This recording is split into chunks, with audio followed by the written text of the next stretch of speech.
my sort of attempt today is to talk about disruption and what disruption would look like in this market when it comes to content. What qualifies me to do this, to talk about disruption, is I have spent about 20 years in high tech, working on all sorts of technologies. I'm not an expert in education. In fact, I sort of started paying attention to the educational market about 3 years ago. Before that, I was a student at universities, never understood how they were operated, showed up like everybody else, went through class, finished, left. My alumni association at Berkeley and Stanford sent me letters every couple months asking for donations, but until about 3 years ago, I never sort of quite understood how complicated the operational side of the educational market is, what it takes to actually run these institutions. But I've been working in sort of disrupted markets for many years. I first, when I came out of Berkeley, worked on enterprise software, and at the time, we built a company that IBM bought, and we thought that we had done everything possible that could be done at the time in enterprise software. And obviously, I learned really just by going through the next 20 years, realizing how little we did in the first company when we sold to IBM. We walked away thinking we had solved, query-based languages, visualization of reports, data abstractions. We sort of thought this is all done. We should move to the next market. In fact, after we sold that company to IBM, I went into clinical trial automation in healthcare, thinking that enterprise software is dead. There's no more room for innovation. In healthcare, we experienced the same sort of thing. Then we went to mobile. And now, after 20 years, I can tell you, in some ways, I've sort of become very good at recognizing what's disruptive and what's incremental. I've sort of, the hard way, sort of have begun to sort of see patterns about what happens to a disruptive market and when do you know it's here. And it's really not black and white, so we're going to talk about what are the patterns of disruption, how do you recognize it. And I'm trying to answer the question because I imagine that a number of you guys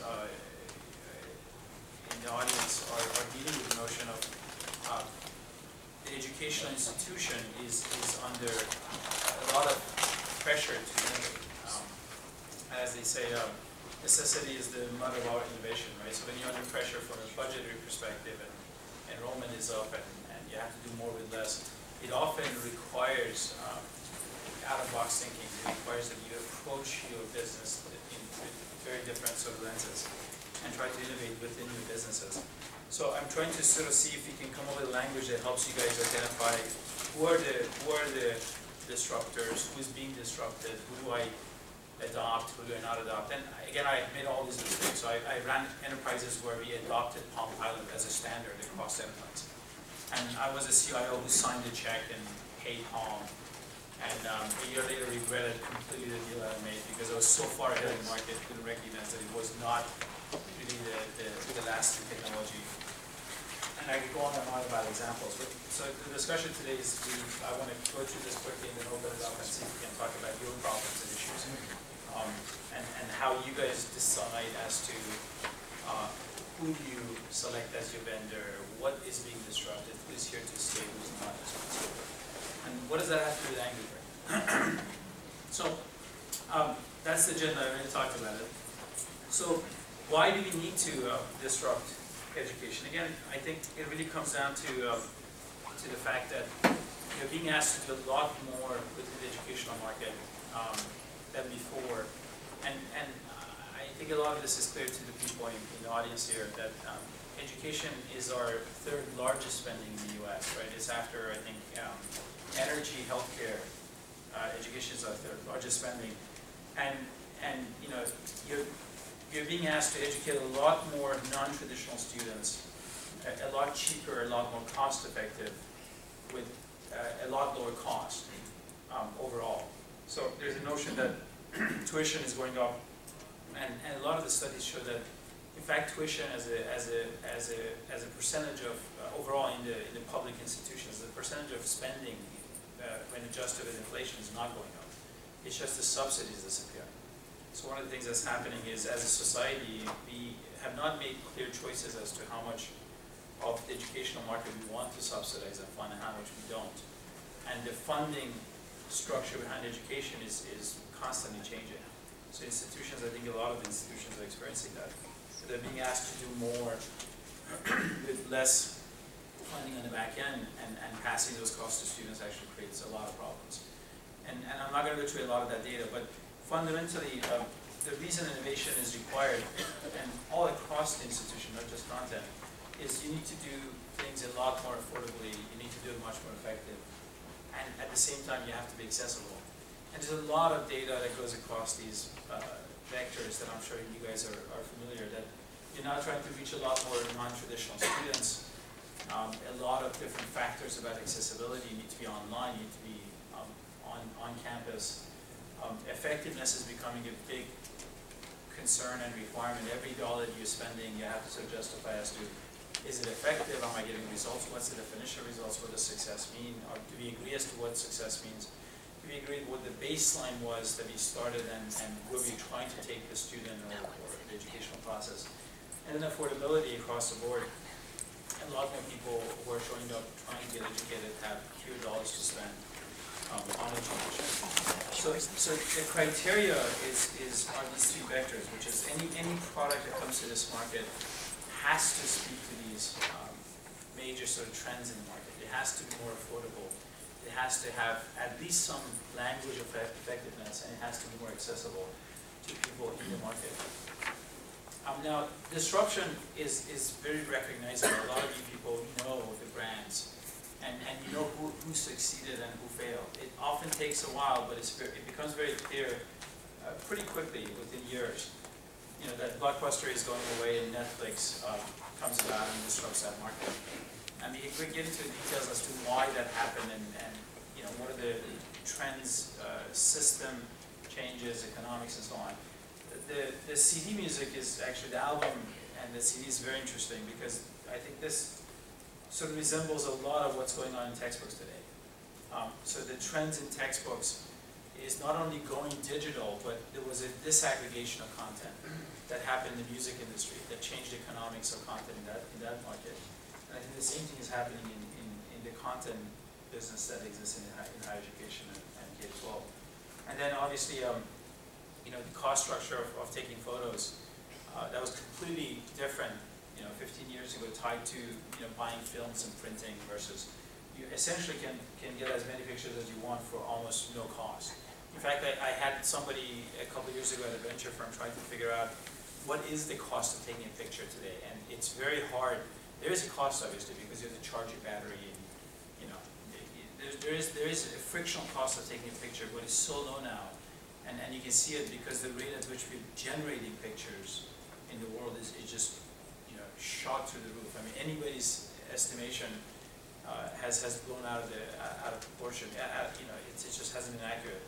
And to give an example, that last company that was operating in Cafe Press, we estimated that if we let people upload pictures that they could put onto T-shirts, we would get about 5,000 pictures a day. You know, a year into the business, we were getting 10,000. 3 years into the business, we were getting 3 million pictures a day uploaded. I mean, the numbers were just through the roof, and it became very clear to us that when you take friction out of systems, you get certain behaviors that are very consistent. Namely, you get rapid growth of content when you take friction out, and you get far more distribution. And I'm going to speak to that in a minute. In education, where we are today, it obviously has not been disrupted. I mean, this should be clear.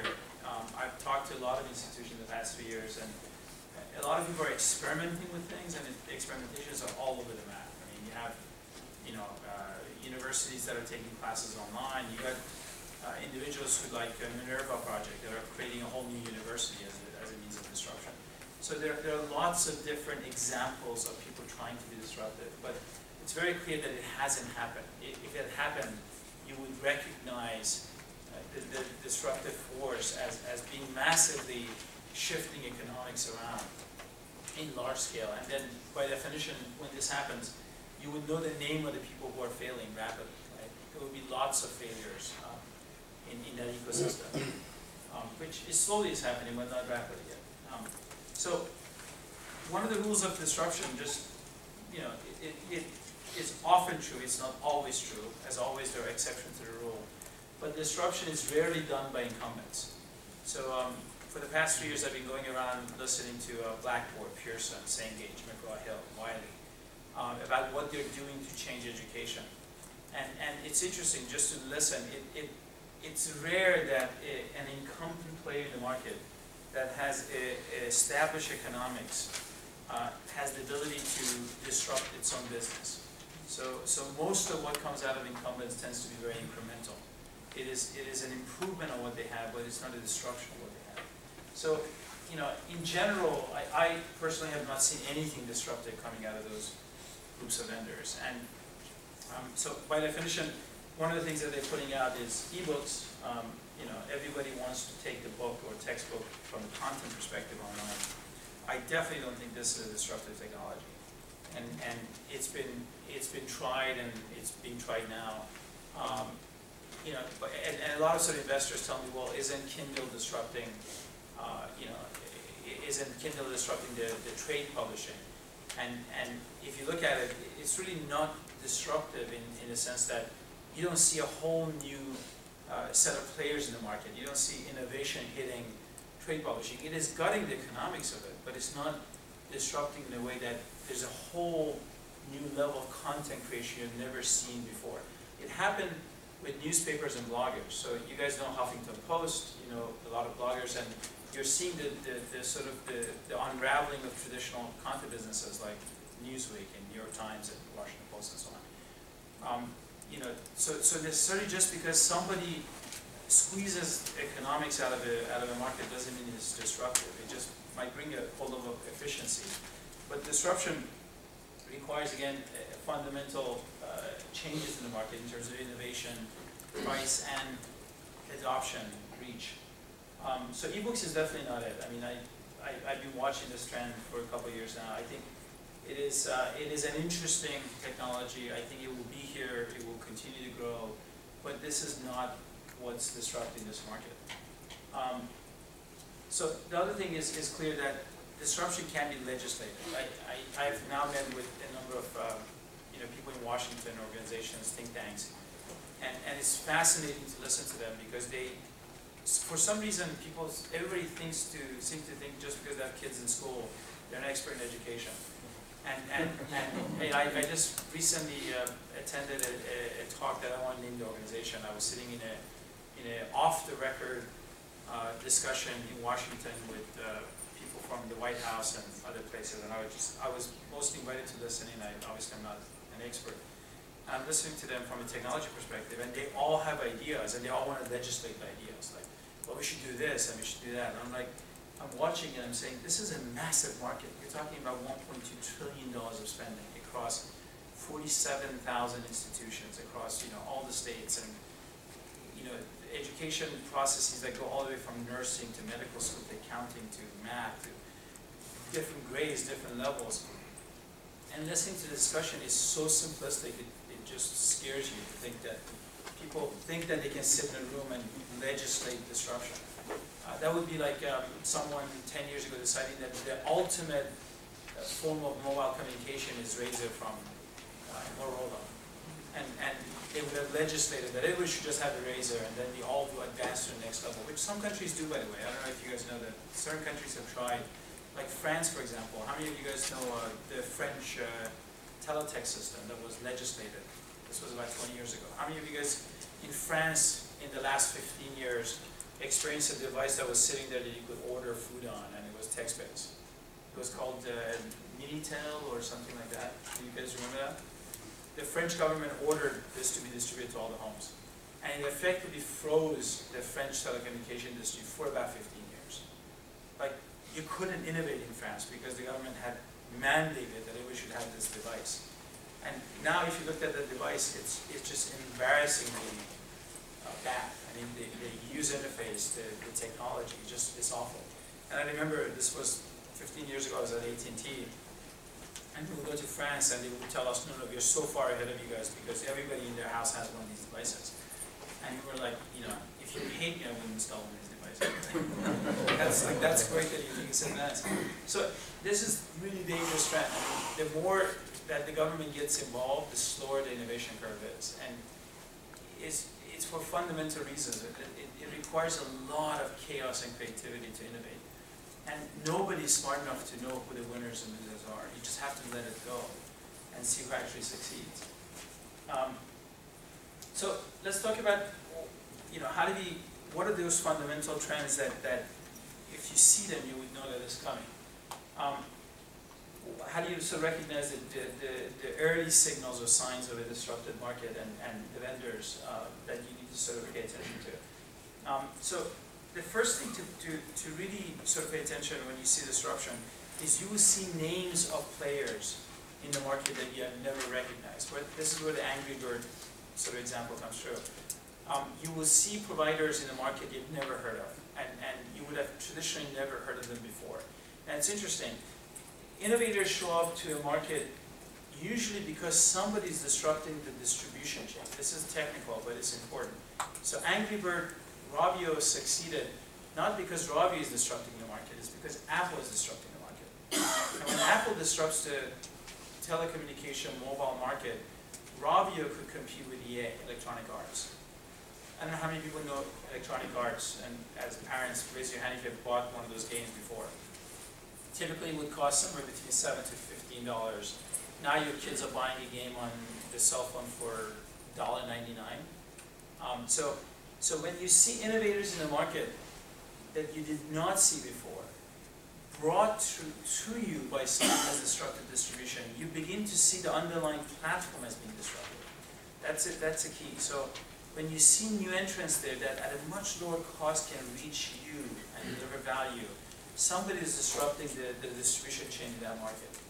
And that would be an early signal that says, okay, you know, this company historically couldn't deliver value to me. Just the friction, the incremental cost of sales, to me would have been too high. And now they can because somebody's giving them a channel of distribution that's cheaper.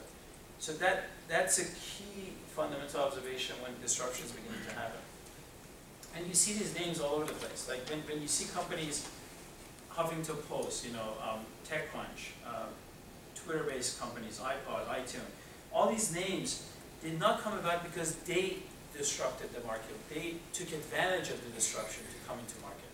So the underlying technology that enabled Huffington Post to compete is essentially online publishing of content combined with SEO of your content on Google, right? So Google and cheap publishing enable someone like Huffington to come in and compete with, you know, Washington Post or grab customers from New York Times.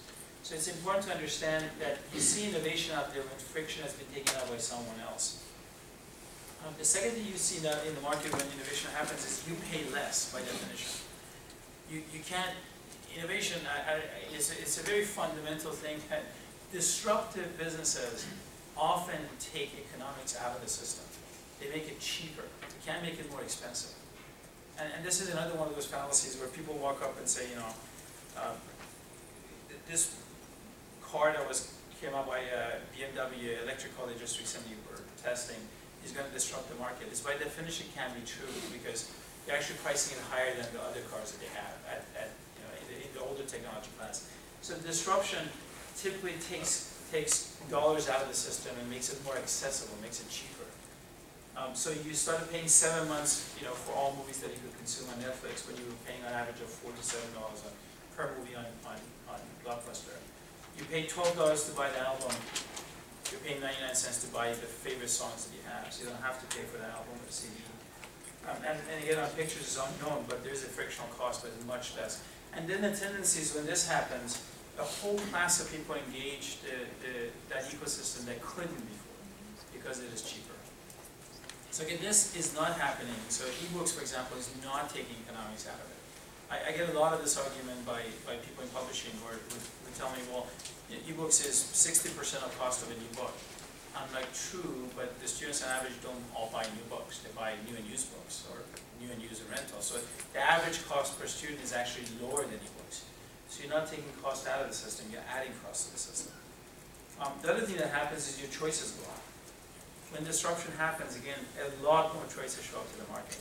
That's why on your iPhone, and this was a classic. I remember I was working at a company called IntelliSync, which we wrote software to help mobile companies manage their devices on the network.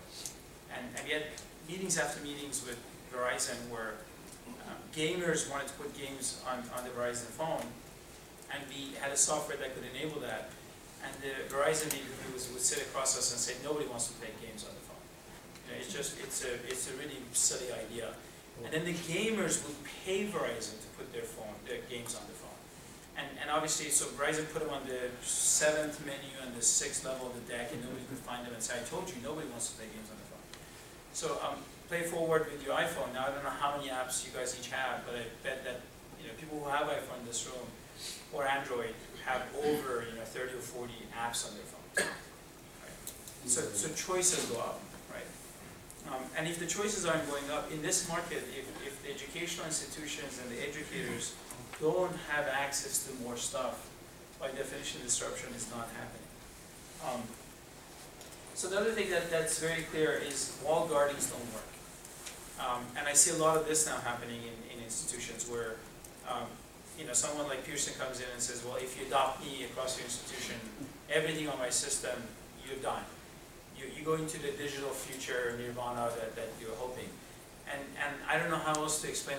People ask me, what do you think? I'm like, do not adopt AOL as your internet solution.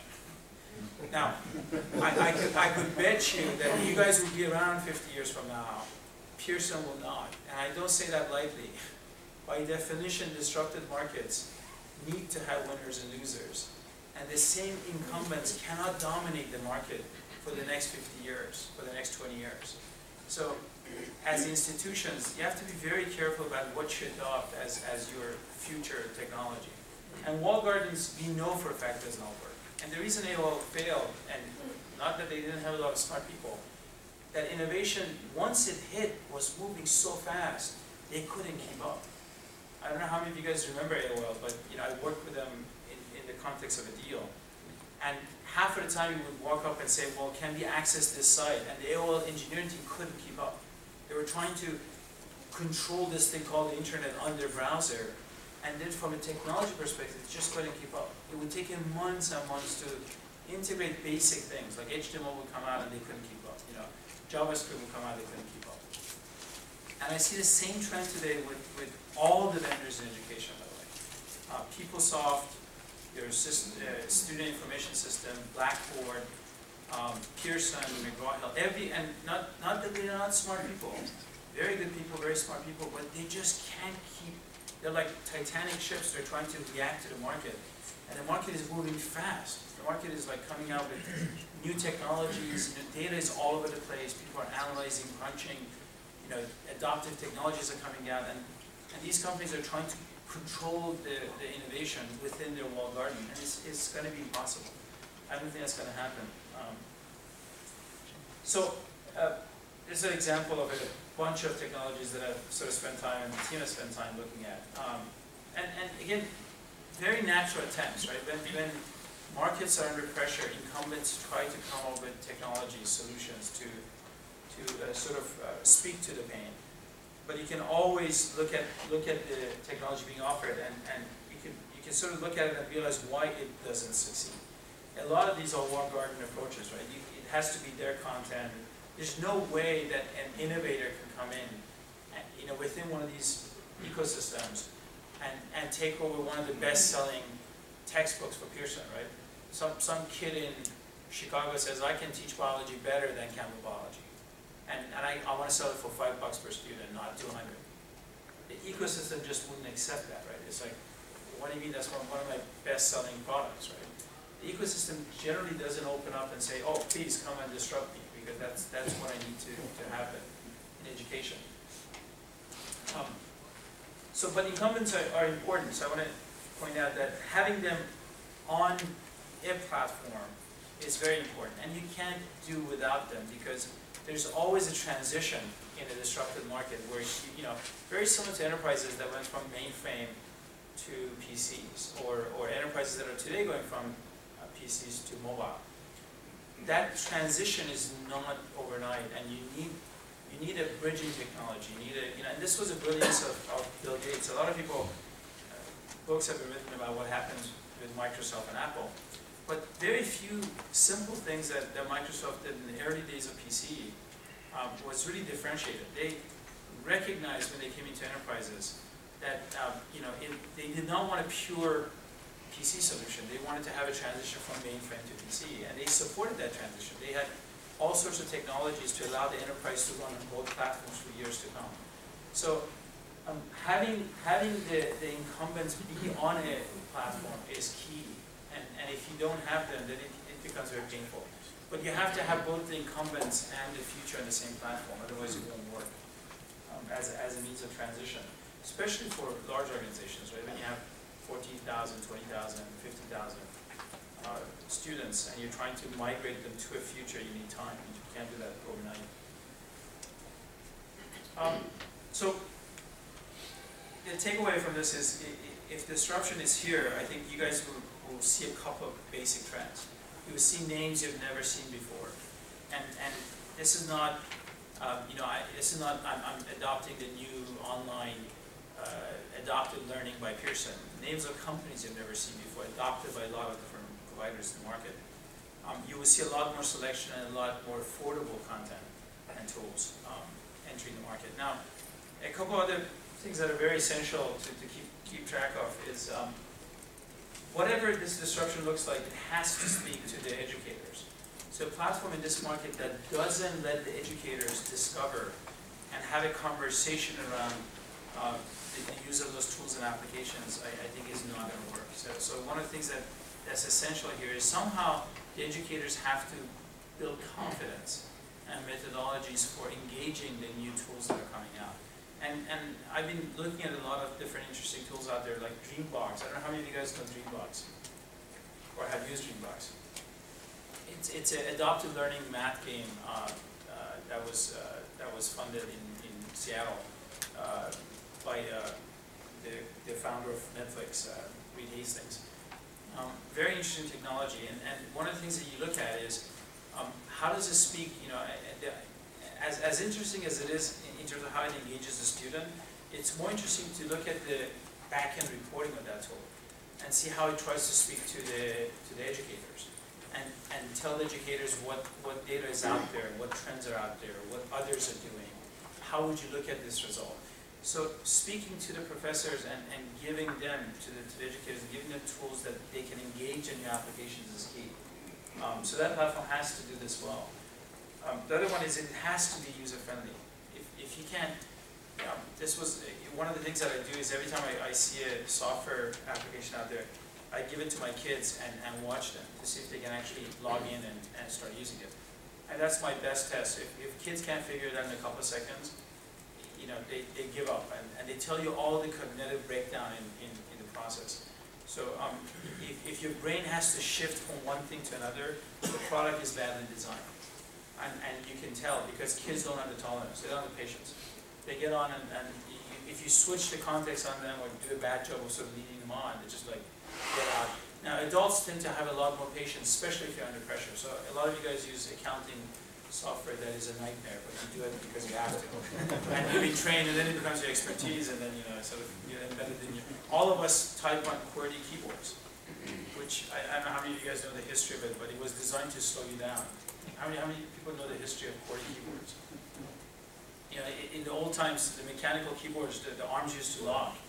And in order to slow people down, they distributed the letters all across the keyboard to slow you down. So 20 years later, we all type on these keyboards that are completely laid down to slow you down. Right? And our kids are beginning, you guys probably have seen the kids who are text messaging. And there's been a lot of tests on that if you reconfigure the keyboard, they can type so much faster than us. And so technologies for adults tend to have these sort of friction in them. But it has to be easy to use, especially for students, otherwise they won't adopt it. And then for administrators, it's key that the amount of data and information that's out there in the educational process is mind-boggling. We've been in this market for 3 years at Rafter, and we've now been partnering with institutions and talking to students. And we've been collecting, as part of our DNA, because we're a software company in Silicon Valley, everybody in Silicon Valley collects everything. And I know that's sometimes dangerous for privacy reasons, but there's a habit in the Valley where we just collect every piece of data. You know, who came to the website, how many times, what did they look at, did they go away, did they come back 2 minutes from now, did they come back the next day? So we collect all this data, and we've been looking at the educational data that's out there, and it's mind-boggling how much data there is in terms of just correlation. What books are adopted by which professors in what type of universities, you know? What percentage of the students pay too much or too little, and what percentage are on financial aid? And you know, what percentage adopt new versus used versus rental versus digital? All this information that we're collecting is the beginning of that sort of glimpse of how much data there is out there. And more importantly, if you brought that data to the administrators, it won't be a pill, it will be a powder. And you should get really excited about it. I just, you know, as a pharmaceutical company, I just innovated in a massive way how you should conduct healthcare. And the market is responding as it usually does, which is all on. It's like, okay, you just grab what you've been doing, put it into a different form. And by the way, you're going to make it cheaper, you're not empowering me, you're not making my process more efficient, I can't handle more students, the outcome isn't getting better, I can't justify nothing is changing that process. So it's not really innovative in that fashion. And the argument is, the only argument the publishers are making is, well, the students want it in digital. And that's not clear either, that the students are all marching, you know, with backers and give digital textbooks, right? So do you not see ebooks taking off in the future, or? I do think it would be a part of the market, but no, I don't think, I think ebooks, if you ask me today, I think ebooks 5 years from now would look like Palm Pilots. It would be a technology that came and went, and people would, it would be like faxes. It would come and go, and it would not be, it is not how education as a process fundamentally improves in the future. To me, it would seem like what types of classes, I mean, you hit on it earlier, there's all types of classes that are being taught. And I know I have young children at home, and one of my sons is basically learning math off of the name's kind of escaping me now, but the software program. And if you're looking at a class like physiology or something, or anatomy or something like that, where you could have detailed diagrams of, you know, the body and stuff like that. Whereas if you're looking at literature, how's an ebook going to help literature? It's still the same words, you just see the reading off of the screen or off of the page. Yeah, no, I honestly think in a couple of years from now, you're going to see application providers that would teach biology very differently as a game or as an interactive application. And then it's not an ebook, it's an application. So there's a big difference, and by the way, it won't come from ebook publishers, because the underlying expertise that they have is not creating engaging gaming applications. The underlying expertise that a publishing company has, it's the same thing that happened again in mobile. The reason EA has not been able to dominate mobile, and there are so many mobile gaming companies, because the underlying competency you need to have is different. The underlying competency that Pearson or McGraw-Hill has, and I'm not saying that in any way, I say this to my friends at McGraw-Hill, and they know it too. The people who are sitting at McGraw-Hill or Pearson do not wake up today and say, how do I create an engaging application online under 250 that a student would hang on and learn biology? That's not their mental thinking. Now, could you go acquire that team? Most of those people who want to write those apps don't want to work for Pearson. They don't want to work for McGraw-Hill. Now, if a platform gave them a way to make $1 million distributing those apps to the schools directly, they will sign up tomorrow. So the problem is that education as a process needs to advance and needs to have innovation. But the underlying companies trying to serve it don't have innovation in their midst, right? The best developers of applications don't work for Blackboard, Pearson, McGraw-Hill, Cengage, PeopleSoft. So you got a problem where the innovators want to attack education, but they don't know how. And then you got incumbents who basically want to promise innovation, but they don't know how to deliver it. Like they're just fundamentally, that's not how they think. And I'm not saying that lightly. It's just that's the nature of innovation. It's hard for you to catch up.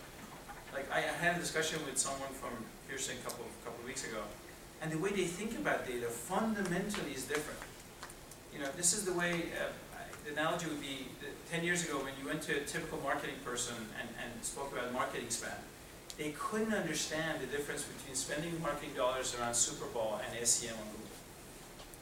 And the people who understood how to spend dollars on Google were engineers, and they became the future marketing people. They figured the tools for spending advertising dollars on Google. And the same sort of disruption is happening here, where the innovation engine that the institutions need, they're not sitting at those places today. They're bright people. I mean, Sal Khan from Khan Academy is an example, right? But it's interesting. There are probably thousands of him out there, right? It was just one person that Bill Gates ran into and said, okay, I give you money to publish your videos. But you know, he's not a sort of guy who's going to go work for Pearson publishing videos on learning math or derivatives or something. So the question is, how do you bring 1,000 of those people into this process in a managed way by which the institution can engage in new innovation and new content? That's a key question that the market hasn't answered yet. So essentially you're saying that in the future we may have applications that replace textbooks that teach the format. I'm confident that, yeah, again, there's room for e-textbooks. I don't want to say there will be probably, I don't know, 30% of the market might be e-textbooks at peak. Now I'm willing to bet on that at peak it would be 30%, but before it goes higher, you will see new types of technologies that have nothing to do with e-textbooks. But those new technologies require an underlying data infrastructure that doesn't exist today, right? The problem is the institutions don't have that underlying pinning that allows for those applications to enter into the institution, right? And the incumbents aren't going to provide that. That's the problem right now. So right now, in today's time, what do universities, and especially faculty who are responsible for instructing students that are coming into our universities, what should we be planning for? Because those students are coming in from elementary and junior high with technology, iPads and everything else, that's how they're learning. But when the unknown is out there, what should we be doing or what could we be doing at this point? I think, you know, if I was running the institution, I would first have a conversation that you know, for the foreseeable future, you're going to be in a mixed environment. There's no way to clean this up. If somebody walks up and says, I want to go from physical to digital and I want to standardize, these are sort of simplistic conversations. You have to accept the fact that you're going to be in a mixed environment for years to come. And it's going to be one-off, right? Department by department, case by case, you have to study the effectiveness and the implication. But if top-down somebody comes and says, I want to adopt digital across my whole institution and bundle the whole thing and push it out, as a CIO, as an executive in that institution, I would be scared because now I'm trying to predict the future before it is here. And I'm doubling down saying, no, I really trust, I think this is it, I'm going to, then your risk is you're going to be stuck with something that just about the time you figured it out, you're on the wrong platform. This is like you chose, you know, you chose to standardize on fax machines and then 2 years from now it's gone. The technology changes and you're just sitting there saying, well, what happened? So I wouldn't deeply invest in the future unless I know that, you know, this is a tricky game, right? Enterprises do this all the time. I mean, CIOs in large companies are always looking at technology adoption as both a competitive advantage and as a competitive risk. And if any CIO you talk to at IBM, Anderson Consulting, anybody would tell you that if you're smart and you jump on Salesforce.com, you win the game. But if you're too smart and you jump on the wrong platform, you lose the game, right? So technology adoption is very tricky, and you have to be careful not to double down too early and not to be a let item be too late, right? But right now, the market is in a state where, you know, definitely digital content is getting adopted. Definitely iPads are coming in. But it's not clear as to what the ultimate outcome is. So jumping into it too deep is dangerous. Ignoring it is also dangerous. Where do you see companies like Inkling falling into this type of thing, where they're taking digital content and making it more interactive? And Matt is a smart guy, and I think, he has created a technology, a way of publishing more richer content. And one of the publishers probably have to buy them, right? It's a sort of, Matt is an example of the sort of team that the publishers could not build within their walls, right? So, and the reason they invested in him is exactly that, which is, it's a smart move to say, the type of engineers you have and the type of thinking you have, I couldn't build at Pearson, so I'm going to invest in you. Now, the trick with that always is when you acquire a team like that, most of them don't want to stick around. And then the other problem with Inkling is the net cost of development is still very high. It's a very high-touch experience, but it's a very expensive high-touch experience. And it doesn't scale in the market today. That's why they have very few titles. So the analogy would be, the healthcare analogy would be, it's a very expensive drug. You can't distribute it to everybody. So you can do it in certain target markets, and they're trying to discover where, but it's not scalable today from a process standpoint. You couldn't do that with 11 million titles. You could do it with 5.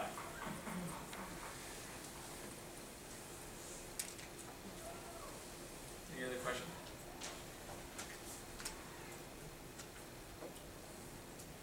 No argument, no strong arguments like this is all.